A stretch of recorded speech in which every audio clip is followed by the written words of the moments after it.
Programme मध्य मुकाबले में खुशामदीद। मैं हूं रबिया एहसन और हमारे साथ मौजूद हैं, हमें ज्वाइन करें टेलीफोन लाइन पे रऊफ क्लासा साहब। और आज के प्रोग्राम में जिन टॉपिक्स को हम डिस्कस करेंगे उसमें सबसे पहले पीटीआई की बैनुल अक़वामी सतह पर लॉबिंग नाकाम, अमरीका ने 9 मई वाक़यात की मज़म्मत कर दी।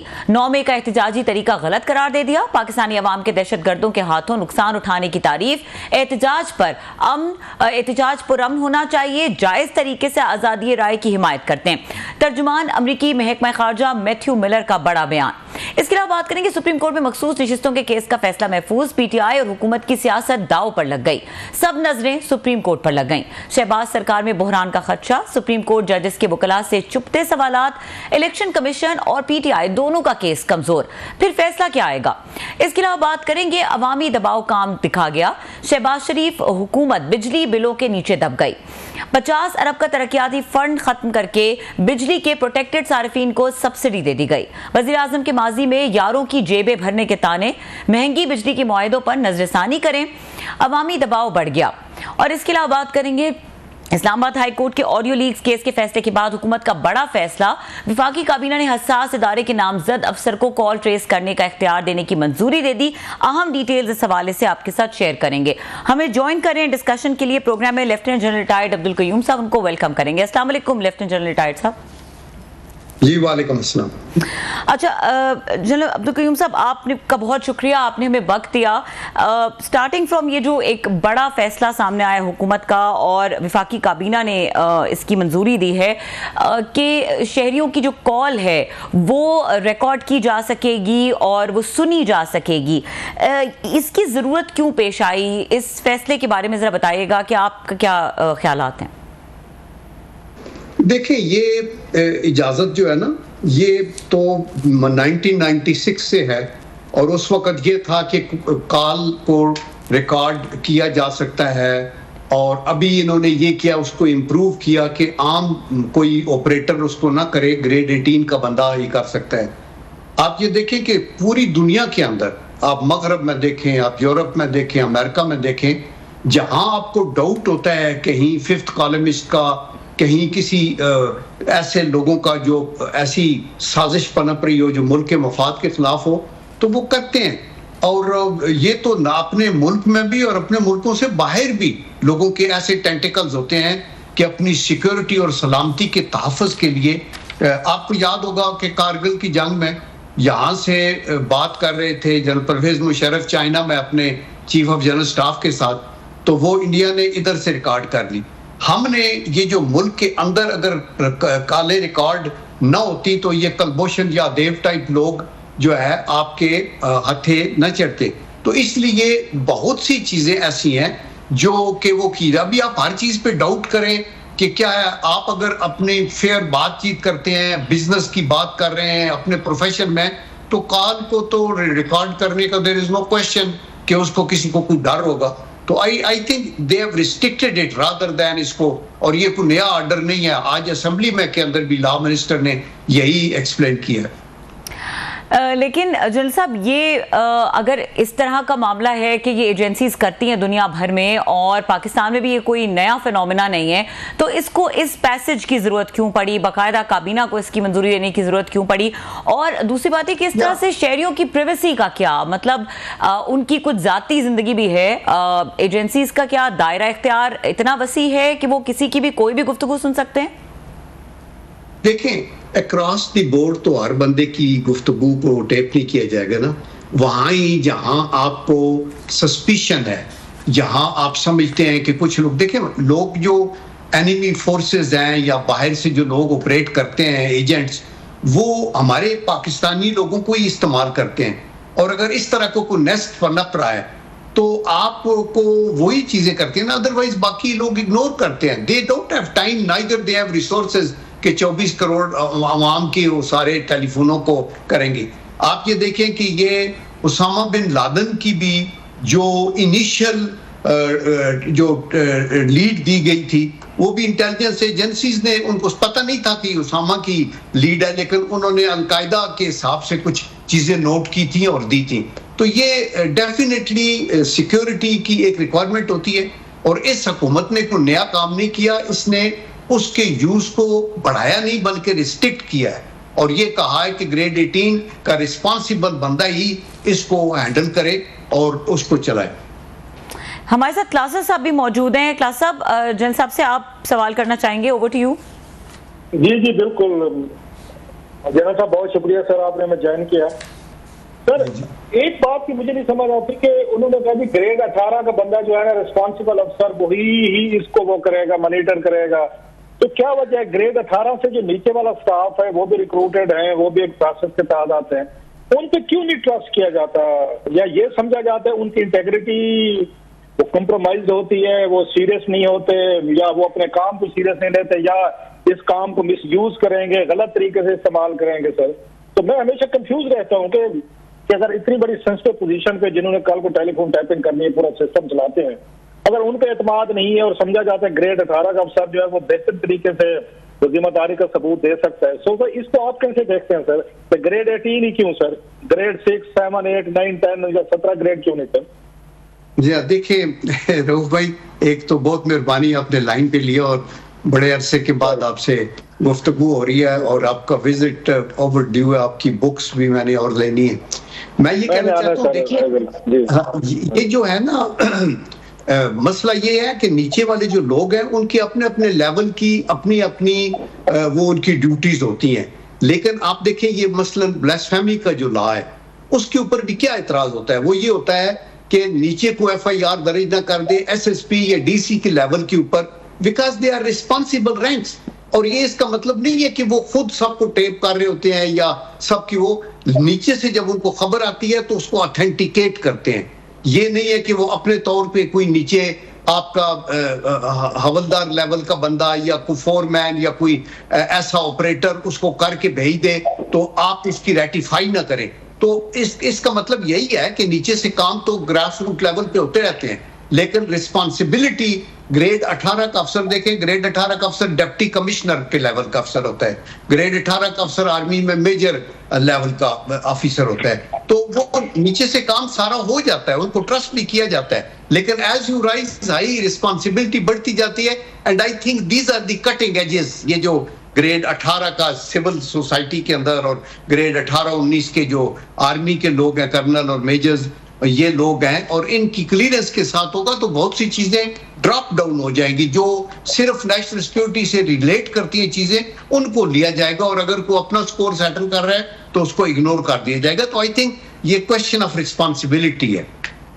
ये सर बड़ा अच्छा आपने इसको एक्सप्लेन किया। एक और चीज सर जहन में आ रही है, ये दुनिया बहुत सारी बदल गई है। व्हाट्सएप की इससे पहले तो जो ठीक थी सारी चीजें, 90s का ईरा हो, 2000 का हो, अगर मैं गलत नहीं कह रहा 2012-13 के बाद ही मेरा ख्याल व्हाट्सएप आया है। तो ये व्हाट्सएप तो ये क्लेम करता है कि भाई साहब की हमारी वो है गुफ्तगू सुनी नहीं जा सकती, हमारे जो कोडिंग सिस्टम है उसको ब्रेक नहीं किया जा सकता, कोई उसको एजेंसी हो, दुनिया भर में कोई इदारा हो, लोग अगर व्हाट्सएप पे कॉल करना चाहते हैं तो कर सकते हैं। आपको पता टेलीफोन लाइन वाला सिस्टम तो रहा नहीं है, ज्यादा नहीं रहा, लोग अब इस्तेमाल ही नहीं करते। घरों में पहले यूज होते थे या फीचर टेलीफोन या घर में, तो फिर क्या करेंगे? क्योंकि वो तो कहते हैं व्हाट्सएप को तो ब्रेक नहीं कर सकते। सो हम ये समझें कि हमारी एजेंसी के पास संभव ऐसी कुछ टेक्नोलॉजी आ गई है कि आप व्हाट्सएप को भी वो सुन सकते हैं, ब्रेक कर सकते हैं। लिहाजा उन्होंने सारे सिस्टम को लीगल करने की कोशिश की थी। कल को अदालतें हमें बुलाती हैं तो हम इसको पेश कर सकते हैं कि ये देखे फलां की गुफ्तगू अंडर द लॉ हम कर सकते हैं। तो ये तो मेरा ख्याल है कि व्हाट्सएप की जो कॉल हैं वो भी कम्प्रोमाइज हो चुकी है सर। इससे मुझे तो ये फीलिंग आ रही है इससे। या देखिए रऊफ भाई, अभी टेक्नोलॉजी का एक रेवोल्यूशन है। जो सिचुएशन पिछले साल थी वो इस साल डिफरेंट है, और जो पिछले साल थी उससे पिछले साल डिफरेंट थी। एक वक्त था जब आप ये कहते थे कि व्हाट्सएप को कंप्रोमाइज नहीं किया जा सकता। नहीं, अभी तो इतनी माइंड बॉगलिंग एडवांसमेंट हो चुकी है कि आपका टेलीफोन आपके पास पड़ा हुआ हो और वो बंद भी पड़ा हुआ हो, और वहां आप कुछ गुफ्तगू कर रहे हैं तो कई जो चीजें हैं 1 से 2 किलोमीटर दूर बंदा बैठा हुआ भी अपने टेलीफोन पे मॉनिटर कर लेता है। इसीलिए हम आर्मी के अंदर जब ये सिक्योरिटी की इंस्ट्रक्शंस देते हैं ना कि आप अपने दुश्मनों से बचें और कोई बात ना करें, तो हम ये कहते हैं कि when you are online, whether it is telephone की लाइन आपकी है, PTCL की है, मोबाइल पे है, तो टेक इट के आपको पूरी दुनिया सुन रही है। आप ये नहीं कह सकते कि थोड़ा आहिस्ता आवाज करके बोलेंगे तो सुनेगा कोई नहीं। तो देयरफॉर आप जब आप अपने मुंह से बोलते हैं और इन वायर्स के ऊपर आ जाते हैं और वायरलेस के सिग्नल्स को आगे चलाते हैं, तो आजकल तो बहुत ज्यादा आप ये देखें कि मसलन एयरफोर्स में BVR का कॉन्सेप्ट है, बियॉन्ड विजुअल रेंज। आप एक चीज को पिक करता है आपका रेडार पता नहीं 300-500 किलोमीटर के ऊपर, और यहां से आप करता है तो आपकी टेक्नोलॉजी उसको हीट सीकिंग पे या किसी पे भी ले जाती है और जाके करती है। तो इसलिए ये अभी दूर की बातें हैं, ये बहुत पीछे रह गई है। अभी तो हर चीज जो है उसके ऊपर, और हमें मोहतात होना चाहिए, लूज टॉक बिल्कुल नहीं करनी चाहिए। कई दफा मतलब आप ये कह रहे हैं, आप कह रहे हैं कि दीवारों के भी, आप कह रहे हैं जो मुहावरा हमने सुना था, दीवारों को भी कान होते हैं, तो हम टेक्नोलॉजी के भी कान लग गए। आपकी बात से तो मुझे ये तत्पर मिल रहा है सर कि वन हैज टू केयरफुल। अरे सर एक और बताइएगा, आर्टिफिशियल इंटेलिजेंस अनदर एक नया, एक हमारे ऊपर खौफ कहें या तरक्की का नया जीना कहें सर, उसके तहत तो अब उसमें बहुत सारे ऐप्स आ चुके हैं कि आपकी जनरल साहब की गुफ्तगू जो है वो बकायदा उसको कॉपी करके वो जो कहना चाहे वो कह सकते हैं। लोग कहेंगे कि जनरल साहब गुफ्तगू कर रहे हैं, रऊफ कर रहे हैं, रबिया कर रही है, वो तो ये भी ऐप्स ये तैयार हो चुके हैं। तो कल को ये जो सारी गुफ्तगू का टेप होती है, ये जो हमारी एजेंसीज करेंगे, ये अदालत में पेश करते हैं, कोई बंदा ये आगे से कहते जी मेरी तो आवाज ही नहीं है, ये तो आर्टिफिशियल इंटेलिजेंस का ये कमाल है, झूठ ही बोल रहा हो, तो ये कैसे साबित करेंगे फिर कि नहीं जनाब ये आर्टिफिशियल इंटेलिजेंस के तहत इसकी आवाज को ये कॉपी नहीं किया गया, ये इसकी जेन्युइन इसकी आवाज है। सो आप समझते नहीं है कोई लीगल कॉम्प्लिकेशन, कुछ इश्यूज तो पैदा होंगे हुई टेक्नोलॉजी जिसकी हम बात कह रहे थे कि कल को कैसे वो बंदे पे साबित करेंगे कि इसकी गुफ्तगू है। ये जो आर्टिफिशियल इंटेलिजेंस है, कहा यह जाता है कि it has overtaken even the, ये जो न्यूक्लियर की कैपेबिलिटी है और यूज है, कि ये artificial intelligence can do so much of damage.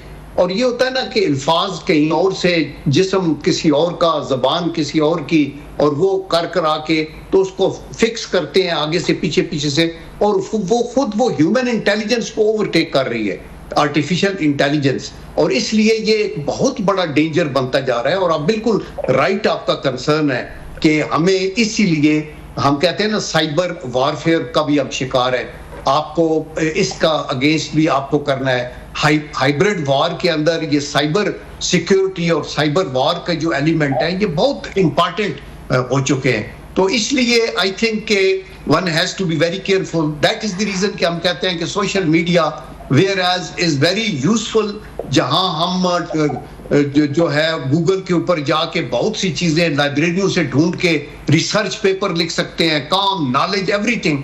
At the same time आप उसको झूठ, fake news, character assassination, lies, misguiding और टोटल ऐसी चीजें करती हैं जहां इनोसेंट पब्लिक, जिनको इतना ज्यादा अवेयर नहीं होता। अच्छा, यही पॉइंट जनरल साहब, यही पॉइंट जो आप कह रहे हैं कि आम लोगों के जो इसमें राइट्स हैं वो कॉम्प्रोमाइज होते हैं, क्योंकि देखिए ऑफ लेट हमने देखा है कि बहुत सारे ऑडियो सामने आए लोगों के, जिसमें जाहिर है वो उनकी गुफ्तगू थी, कुछ निजी गुफ्तगू भी थी, और फिर उसके बाद कुछ हो नहीं सका उन ऑडियोज के साथ। तो जब इस तरह की गुफ्तगू, क्योंकि जब इस तरह की इजाजत दे दी जाती है, हमारे लेजिस्लेटर्स इस तरह की इजाजत दे देते हैं, तो ये आम शहरी के राइट्स कॉम्प्रोमाइज नहीं होंगे इस तरह से, और उनको फिर कैसे प्रोटेक्ट करेंगे? देखें ना, उसका ख्याल तो हुकूमत वक्त को खुद रखना होता है कि वो आइन और कानून के मुताबिक चले। आप ये देखें कि आपके सिक्योरिटी फोर्सेस के हाथों में मसलन पुलिस है, दूसरे इनके हाथों में डंडे भी हैं, इनके हाथों रबड़ की गोलियां भी हैं, नॉर्मल गोलियां भी हैं और राइफलें भी हैं। तो अगर ये उसको मिसयूज करेंगे अथॉरिटी को, और वो किसी बजाय इसके कि सस्पेक्ट के पीछे जाए, अपने बंदे को मार दें, तो ये मतलब है इसके ऊपर और तो कोई चेक नहीं है एक्सेप्ट दिस कि जो इस चीज में इन्वॉल्व हो उसको करार वाकई सजा मिले। तो इस तरह के मिसहैप, मुझे याद है लंदन में एक बंदे को उन्होंने रोका, वो नहीं रुको, गोली मार के मार दिया, और पता चला वो मासूम था, लंदन की बिल्कुल मेन बाजार के अंदर। तो इस तरह अगर आप मिस यूज करेंगे तो ये गवर्नेंस के फेलियर्स हैं।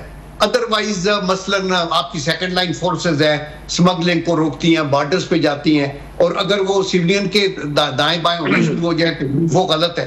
तो आई थिंक के हुकूमत वक्त के कंधों पे बहुत रिस्पांसिबिलिटी है कि अपने इंस्टीट्यूशंस को ऐसा ट्रेन करे कि वो ये देखें कि उनकी ड्यूटी की हदूदों कयूद क्या है और उनके अंदर रह के वो काम करें।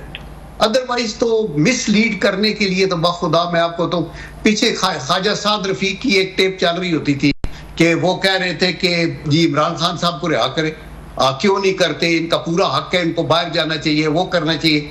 अच्छा, हुआ ये कि उन्होंने नवाज शरीफ का नाम लिया था, उसको काट के वहां इमरान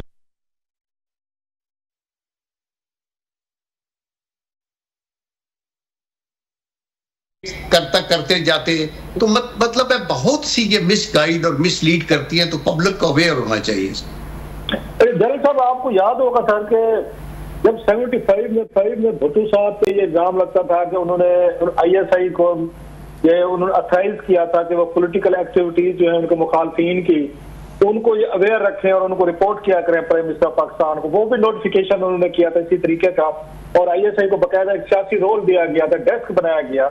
इसका बाद में खुद शिकार हुआ, बाद में सारे सियासतदान ये शिकायतें करते थे कि जनाब अगर इंटेलिजेंस एजेंसी जो है या ISI जो है हुकूमतें गिराने बनाने में वो मुलविस है। तो सियासतदान ये काम पहले खुद पावर देते, एजेंसी को देते हैं, एस्टेब्लिशमेंट को देते हैं कि जनाब के ये, और उस वक्त कौमी मसला बताया जाता है, सिक्योरिटी का मसला बताया जाता है, नेशनल सिक्योरिटी है। बाद में जब हुई एजेंसी उन्हीं के खिलाफ वो कार्रवाई शुरू करते हैं, फिर ये रोते हैं, फिर ये मतलब कहते थे एस्टेब्लिशमेंट हमें चलने नहीं दे रही, ये देखिए कि एजेंसियां मुल्क चला रही हैं, वो सियासतदानों को ये कर रही हैं। How do you view that? Power पहले दे के बाद में ये उससे विक्टिम बनते हैं सारे सियासतदान सर। बड़ी ठीक आपकी ऑब्जर्वेशन है रूप भाई, मैं बिल्कुल इससे एग्री करता हूं कि पूरी दुनिया में जो रवाज है उसमें दो तरह की इंटेलिजेंस एजेंसी होती हैं। एक इंटरनल है, जैसे हमारे पास जो है इंटेलिजेंस ब्यूरो है, और एक होती है जो सर्विसेज से रिलेटेड है, स्ट्रेटेजिक इंटेलिजेंस के लिए इंटर सर्विसेज भी। वो सिर्फ इंटरनली उन चीजों को देखते हैं जो कौमी सलामती पे उनका अगर उसका इम्पैक्ट हो रहा हो और दुश्मन पेनिट्रेट कर गया हो। अदरवाइज वो operational intelligence, strategic intelligence region के अंदर बैनुल अक़वामी सतह के ऊपर अपने मफादात के तहफ़्फ़ुज़ के लिए करते हैं, और ये एक बहुत बड़ा टास्क है। वो इंडिया का रा हो या इजराइल का मुसाद हो या CIA हो यूनाइटेड स्टेट्स का, या ये MI5, 6 वगैरह बरतानिया के हो, ये बैनुल अक़वामी तरह के ऊपर ही ज्यादातर वो डील करते हैं। और आई थिंक कि यही रोल पाकिस्तान में भी होना चाहिए। ज्यादा जो तो सियासी जोड़ तोड़ है, ये सियासतदानों का काम है, और इसके ऊपर अगर कोई इंफॉर्मेशन आनी है या जानी है जो मुल्क के मफाद से मुतसादम है, तो वो IB का रोल होना चाहिए। और अगर ISI या इंटेलिजेंस एजेंसीज को कोई ऐसी खबर मिलती है जो कौमी सलामती के मुनाफिक नहीं है, उसके खिलाफ जाती है, तो उसको वो जरूर प्राइम मिनिस्टर के नॉलेज में ले आते हैं। लेकिन उसकी मैनिपुलेशन इंटरनली जो है वो किसी लिहाज से नहीं है, because that diverts your attention from your operational duties regionally. Last question sir, general साहब लास्ट क्वेश्चन, आपने भी देखी होगी कि अमेरिकन ये इंतजामिया जो है उन्होंने बड़ा उस पर रिएक्ट किया है। बड़े 1 साल बाद तकरीबन उन्होंने कहा 9 मई के वाकया जो पाकिस्तान में हुए थे उसको उन्होंने उस पर तनकीद की है, उस पर उन्होंने कंडमनेशन कहे या उसको तनकीद कहे। How do you view that? क्योंकि अभी कांग्रेस ने कुछ दिन पहले एक बड़े स्ट्रॉन्ग 300 उसमें 68 कांग्रेसमैन ने एक रेजोल्यूशन पास किया अनप्रेसिडेंटेड पाकिस्तान के इलेक्शन पे, ये फ्रॉड्स पे, ह्यूमन राइट्स वगैरह। अब जो एडमिनिस्ट्रेशन लगता है ये है कि ये जो अमेरिकन एडमिनिस्ट्रेशन है जो बाइडेन की, वो तो हुकूमत पाकिस्तान या पाकिस्तान एस्टेब्लिशमेंट के साथ खड़ी है, लेकिन जो कांग्रेसमैन है, सेनेटर्स हैं, उन्होंने वो लगता है कि वो इस पाकिस्तान के हुकूमत एस्टेब्लिशमेंट के साथ नहीं है, दोनों एक दूसरे के साथ बिल्कुल अपोजिट तरीके से चल रहे हैं। आप समझते हैं कि ये उन्होंने एफर्ट की है, उन्होंने ये बाइडेन एडमिनिस्ट्रेशन ने कि जो डैमेज हुआ है पाकिस्तान को उनकी करारदाद से, उसका उन्होंने कंपनसेट करने की कोशिश की है, मैसेज भेजा है उन्होंने पाकिस्तान एस्टेब्लिशमेंट और हुकूमत को कि नहीं भाई सब कांग्रेस जो भी कहते रहे हम आपके साथ खड़े हुए हैं।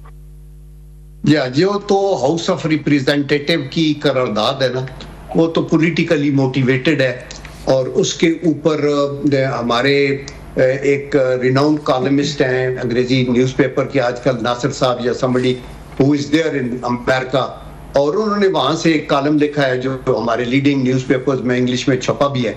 उसमें उन्होंने लिखा है कि मैं हैरान हो गया हूँ यहाँ आके ये देख के कि ये सारी जो PTI की यहाँ कन्वेंसिंग हुई और कॉन्स्टिट्यूएंसीज के अंदर तक जाके और उनके जो लॉबिंग फर्म्स हैं, और ये करके तो ये तकरीबन दोनों जो पार्टियां हैं हाउस की और अपोजिशन की, उनको इकट्ठा होके तो ये करारदाद हुई है। और वो कहते थे, उसमें लिखा था कि इससे पहले ये IMF के दफ्तर के सामने भी एहतजाज करते रहे कि IMF का मुआहदा ना हो ताकि मुल्क डिफॉल्ट हो जाए। और फिर तीसरा वो कहता है कि अभी ये पनप रहा है कि कुछ ऐसी मूव की जाए कि पाकिस्तान पे सैंक्शंस लग जाए ताकि ये आगे न चलने पाए। ये तो बात वहां तक थी। अभी अमेरिका ने उसको नेगेट करने के लिए अपने तौर पे जो हुकूमत ने बात की है, उसमें दो चीजें कही उसने, ये मिलर मैथ्यू ने। एक तो उसने ये कहा है कि जो हमने हमारे डिफेंस मिनिस्टर ने बात की है कि अगर हमारे ऊपर हमला हुआ तो हम भी आगे जवाबी कार्रवाई में जो हार्ट परसूट कर सकते हैं। तो उस पर उन्होंने कहा है कि ये जो रीजनल जो थ्रेट है उसको हम शेयर करते हैं विद पाकिस्तान, और अपने तौर पे उन्होंने ये कहा। बट मैं I take that with a pinch of salt, क्योंकि यहाँ रीजनल जितनी गड़बड़ है इसमें बड़ा रोल अमेरिका का खुद है। और जब वो यहाँ थे तो सलाला वगैरह पे हमले भी करते रहे और मुल्क के अंदर भी उसामा के ऊपर आके अटैक किया। तो वो मुझे याद आता है कि वो मेरे पास से गुजर के मेरा हाल तक न पूछा, मैं कैसे मान जाऊं कि वो दूर जाके रोए। ये तो एक वो स्टेशन। दूसरा जो इम्पोर्टेंट इशू है वो उन्होंने 9 मई के हवाले से किया है, और वो सच्ची बात है, वो एस्टेब्लिश है, इंटरनेशनल नाम है कि आपका पीसफुल असेंबली, आपका प्रोसेशन, आपका फ्रीडम ऑफ स्पीच, वो तो सब कुछ अलाउड है। लेकिन हुल्लड़बाजी, कत्लो गारत और ये जो कुछ हुआ 9 मई को, this is not at all acceptable to any country. और फिर ये हुल्लड़बाजी कोई आम बाजार के अंदर किसी मार्केट में नहीं हुई, ये आपने GHQ के ऊपर हमला किया और आपने उन इंस्टॉलेशन पे हमला किया जो हमारा प्राइड है, और वो स्टैचूज उठा उठा के फेंके जो हमारे शोहदा के स्टैचूज हैं और जिनको हम बिल्कुल हाईली रिगार्ड करते हैं। तो मेरे ख्याल में ये चीज तो ना अमेरिका में इजाजत है, ना यूरोप में, ना किसी अफ्रीका के बिल्कुल एक डाउन टू जो है थर्ड वर्ल्ड कंट्री का गरीब तरीन मुल्क, उसमें भी इजाजत नहीं है। तो ये जो जहां हुआ है उसको अमेरिकन ने कहा है, तो I think this is a very right thing कि उन्होंने कहा कि ये चीजें एक्सेप्टेबल नहीं है और इससे आगे। बहुत शुक्रिया सर। ठीक है, बहुत शुक्रिया। Lieutenant general retired Abdul Qayyum sahab हमारे साथ एक्सक्लूसिव गुफ्तगू कर रहे थे, अपने ओपिनियन शेयर कर रहे थे। यहाँ पे वक्त हुआ ब्रेक का। ब्रेक के बाद बात करेंगे सुप्रीम कोर्ट के महफूज फैसले के बारे में, जो आज की प्रोसीडिंग रही। शाखावर साहब हमें ज्वाइन करेंगे, उनसे एक्सक्लूसिव डिस्कशन करेंगे। हमारे साथ रहिए।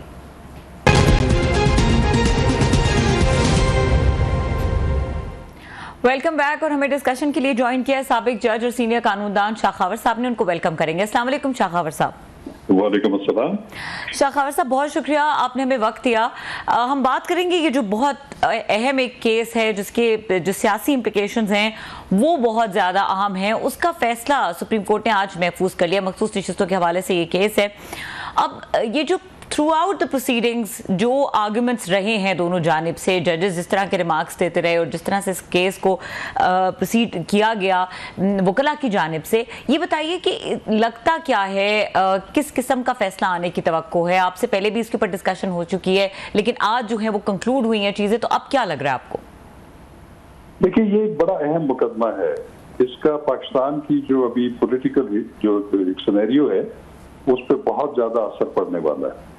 तो इसमें एक 13 रुकनी बेंच जो है वो इसकी समाअत काफी अच्छे से कर रहा है जी। तो इसमें अब दिखता ये है कि जो दौरान समाअत मुख्तलिफ जज साहिबान की ऑब्जर्वेशन या उनके क्वेश्चन जिस तरीके से आते रहे, तो उससे थोड़ा सा ये तासुर कायम किया जा सकता है कि वो जज साहब जो हैं वो इन मुकदमे को इस एंगल से देख रहे हैं और वो क्या उसका फैसला वो आ सकता है उनकी जानिब से। तो इस वक्त मैं समझता हूँ कि काफी क्लोज आप कह लें कि एक टाई है, और मुझे लगता है कि ये मुकदमा जहां पे भी जाएगा, क्योंकि इसमें पेशावर हाई कोर्ट की एक 5 रुकनी बेंच का फैसला है जिसकी अपील जो है वो 13 रुकनी बेंच सुन रहा है, जिसमें उन्होंने जो सुन्नी इत्तेहाद कौंसिल है उनको जो मखसूस नशिस्तें हैं खवातीन की और गैर मुस्लिम्स की, उनको उन्होंने डिक्लाइन किया है। और इस वक्त जो वो 13 रुकनी बेंच जो है वो बिल्कुल मुझे लगता है कि वो तकसीम है। उसका तकसीम का मतलब ये नहीं होता कि वो उनके अंदर कोई डिवीजन है, क्योंकि जो जुडिशरी है उसमें जो फैसले होते हैं बड़े बेंचेस होते हैं वो अक्सरियत राय से होते हैं। तो कोई भी इख्तलाफ कर सकता है अपने नुक्ते नज़र के मुताबिक। अब इसमें जो बुनियादी बात ये है कि दो जो important provisions of constitution and law है उसकी तशरीह होनी है।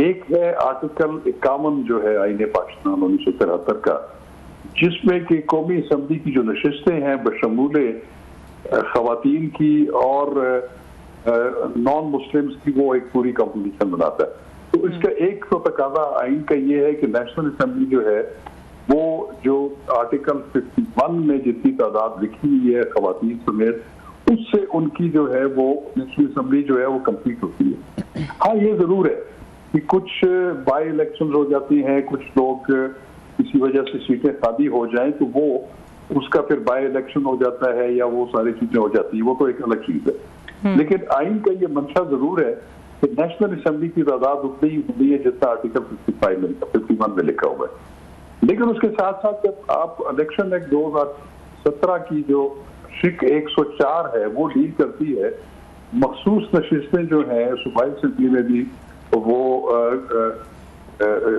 जो खवातीन की मखसूस नशिस्तें हैं जो कि तरजीही बुनियादों पर दी गई, और इसी तरह गैर मुस्लिम।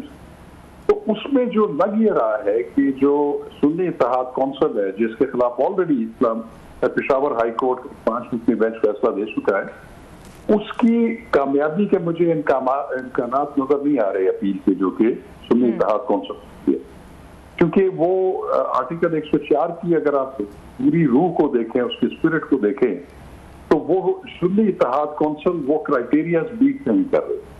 लेकिन इसमें जो एक बुनियादी सवाल ये है कि जिसके बारे में जो हमारा इलेक्शन एक्ट का दफा 104 है और उसकी और भी जो प्रोविजंस हैं वो इस बारे में खामोश है कि जो सिचुएशन इस वक्त इमर्ज हुई है ये एक केस ऑफ फर्स्ट इंप्रेशन है, ऐसा पहले कभी हुआ नहीं है। तो उसमें कुछ जज साहिबान के जो रिमार्क्स थे वो ये थे कि चले हम अगर इस बात को तस्लीम भी कर ले कि सुन्नी इत्तेहाद कौंसिल वो रिक्वायरमेंट्स मीट नहीं कर सकी कि जिसमें उनको ये मखसूस नशिस्तें दी जाती, लेकिन वो कौन सी आइन और कानून की शिक है जिसके मुताबिक ये बाकी पॉलिटिकल पार्टीज को जो है वो तकसीम हो गई है उनके एक्चुअल मैंडेट से ज्यादा। तो ये एक क्वेश्चन है, मैं समझता हूँ कि जिसके बारे में हम देखेंगे कि अब ये जुडिशियल सिस्टम क्या आता है, लेकिन ये भी मैं समझता हूँ कि इसके बारे में भी इख्तिलाफ राय होगा और अक्सरियत से जो है वो ये फैसला सामने आएगा। तो एक सूरत मैं समझता हूँ कि बतौर कानून के तालिब इल्म की कि अगर अदालत ये समझती है कि इस पर कोई आईनी और कानूनी प्रोविजन मौजूद नहीं है, तो बजाय इसके कि वो कोई उसकी इंटरप्रिटेशन इस तरीके से कर दें कि वो री राइटिंग ऑफ द कॉन्स्टिट्यूशन या लॉ जो है वो सामने वो सूरत हाल आ जाए, तो उस सूरत में बेहतर है कि इसको पार्लियामेंट के भेज देना चाहिए कि वो इसका इन हालात के मुताबिक, इस सिचुएशन के मुताबिक वो फिर मुनासिब जो है उसमें कानून में तरमीम कर दे। यानी शाह खबर साहब, ये जो बात आप कर रहे हैं ये ऑलरेडी प्रेडिक्ट भी की जा रही है, मुख्तलिफ जो माहिर कानून है वो इसी किस्म की बात कर रहे हैं कि प्रोबेबिलिटीज़ ये हैं कि बजाय इसके कि इसकी एक तो मामला ये है कि सुन्नी इत्तेहाद कौंसिल को ये मखसूस नशिस्तें दी जाएं या ना दी जाएं, उसमें जो टेक्निकल रीजंस हैं उसकी वजह से अगर उनको नहीं दी जाती फिर किसको दी जाएं, इसकी सियासी तशरीह की सवाबदीद पर इसको छोड़ दिया जाए, इसके इम्कानात ज्यादा हैं। ये मैं ठीक कह रही हूँ? मेरा भी ख्याल रवैया सही है। अच्छा, लेकिन इसमें भी हमने देखा है कि थ्रू आउट जो जजेस के रिमार्क्स रहे हैं वो बहुत डिवाइडेड रहे हैं। आपने बिल्कुल दुरुस्त बात की कि we are not talking about कि जजेस की आपस में क्या डिवाइड है, हम बात कर रहे हैं कि जो इंटरप्रिटेशन ऑफ कॉन्स्टिट्यूशन है या इस मामले पर जो लीगल ओपिनियन है जजेस का, वो बिल्कुल हमने देखा ईस्ट वेस्ट रहा है। तो क्या लगता है इसके ऊपर कोई कंसेंसस होगा? मेरा ख्याल है कि कंसेंसस से फैसला नहीं आएगा, जैसे अभी आपने भी फरमाया और मेरा भी ये ख्याल है और बहुत सारे जो कानून के उसमें या मामलात में दिलचस्पी रखते हैं उनका ख्याल यही है कि ये एक बड़ी थिन मेजॉरिटी से फैसला आएगा और ये एक स्प्लिट डिसीजन होगा। लेकिन चूंकि अब कानून और आइन का मंशा ये है कि जो अक्सरियती राय होगी वो प्रिवेल करेगी, लेकिन ये है कि ये इसमें खासा जो है नुक्ता नजर में खिलाफ मुश्किल है इसके अंदर। अच्छा सर, जी जी खबर साहब, एक सवाल एक सवाल मेरे ध्यान में आ रहा था। जी जी सर, अभी आपने बात की है कि ये रेफर किया जाए, सुप्रीम कोर्ट करे कि जब हम पार्लियामेंट का फेयर में बात नहीं करते, इनसे पेक्यूलियर केस है लॉ इस पे खामोश है। जनाब के इस सिचुएशन में कानून का कोई ऐसा, आपने जैसे कहा वहां पे कोई ऐसी प्रोविजन भी नहीं है, तो आप खुद इस लॉ बनाएं और इसको देखें। अब कल को अगर ये लॉ की शक्ल में आता है, बिल की शक्ल में नया बिल बनाया जाता है खवातीन की सीटिंग को, जनाब ये मामला हो अगर तो ये सीटें किसको जाएंगी या नहीं जाएंगी, तो वहां तो ऑलरेडी खवातीन बैठी हुई हैं, पीपल्स पार्टी की भी हैं, नवाज लीग की हैं, जेयू की हैं, जिनको सीटें मिल चुकी हैं, वो भी तो इस बिल पे अपना वोट एक्सरसाइज करेंगे। तो डेफिनेटली वो जितने भी वोट बनते हैं, वो कह रहे थे उस पर पीटीआई की जितनी सीटें बनती थी जो उनसे ली गई हैं, तो वो तो इसके हक में देंगी, तो वहां तो फेयर प्ले का चांस कम है, तो ऑलरेडी खवातीन पहुंच चुकी हैं, वो क्यों खिलाफ देंगी या कोई नया बिल बनाने के जिसमें ये सीटें उनसे छीन ली जाएगा। देखिए डॉक्टर साहब, आपने बिल्कुल ठीक निशानदेही की, लेकिन अगर ये बात कर रहे हैं कि जो आजाद जो या सुन्नी इत्तेहाद कौंसिल को जो सीटें नहीं मिली वो सूबों में भी जिस तरीके से तकसीम की गई या दूसरे पार्टीज को दे दी गई, तो वो तो जितने भी उनके नोटिफिकेशन हुए थे इलेक्शन कमीशन में, वो तो उन्होंने मुअत्तल किए हुए। तो इस वक्त तो प्रैक्टिकली वो खवातीन जो हैं जो इसका बेनिफिट उठा के असेंबलियों में आ गई, नोटिफाई हो गई थी, या गैर मुस्लिम, वो तो वोट उनका तो राइट नहीं है। वो तो चूंकि ऐसा भी होगा कि सर जब फैसला आएगा, मैं सॉरी आपकी बात काट रहा हूँ सर, जी, जब फैसला अगर आता है और फैसले के बाद रेफर किया जाता है जस्टिस के, तो क्या उसमें ये ऐड किया जाएगा कि जो खवातीन सीटों में पहुंची है वो अपना वोट एक्सरसाइज नहीं करेंगे, जो ऑलरेडी मेंबर बैठे हुए हैं सिर्फ वो वोट एक्सरसाइज कर सकते हैं कौमी असेंबली में या सेनेट में। देखिए वो तो चूंकि पेशावर हाई कोर्ट का फैसला ठीक है और इलेक्शन कमीशन का जो नोटिफिकेशन है वो तो मुअत्तल है, तो नेचुरली जब ये वापस जाएगा तो वो ये जो इजाफी जो सूबाई असेंबली की मेंबर्स हैं खवातीन या मिनॉरिटी या नॉन मुस्लिम्स, वो उसमें शामिल नहीं होंगे। ठीक वो तो गिवन जो उसके बाद जो तादाद बनती है उसके मुताबिक वो है वो डील किया जाएगा उसको। राइट सर, बहुत शुक्रिया सर। ठीक है, बहुत शुक्रिया। शाह खावर साहब हमारे से एक्सक्लूसिव गुफ्तगू कर रहे थे। क्लास साहब, क्लोजिंग कमेंट्स, क्योंकि बस प्रोग्राम का वक्त खत्म होने वाला है, आपको क्या लगता है इस फैसले के हवाले से? मैंने यही कहा कि बड़े इसमें उनका कसूर भी नहीं है जजेस साहबान का, to be fair with them. Basically फैसला तो इलेक्शन कमीशन ने किया, इलेक्शन कमीशन के बाद जैसे वही कहा उधर से भी एंडोर्समेंट आ गई पेशावर हाई कोर्ट से, अब कानून में प्रोविजन नहीं है। ठीक है, अब एक मतलब नई सिचुएशन बनी जिसमें जजेस खुद मेरा ख्याल है सबसे ज्यादा परेशान हो गए, हम क्या करें, इसको कोई नया लॉ बनाए, नई चीज लिखे, क्या रिकमेंड करें, क्या and this going to be very deciding decision, क्योंकि जो पाकिस्तान के सियासी मामलात हैं उसके ऊपर इसके बहुत असरात मुरतब होंगे। बहुत शुक्रिया क्लास साहब, आपने टेलीफोन लाइन पे ज्वाइन किया और यहाँ पे प्रोग्राम का वक्त खत्म हो गया। देखने के लिए शुक्रिया, इजाजत दीजिए, अल्लाह हाफिज।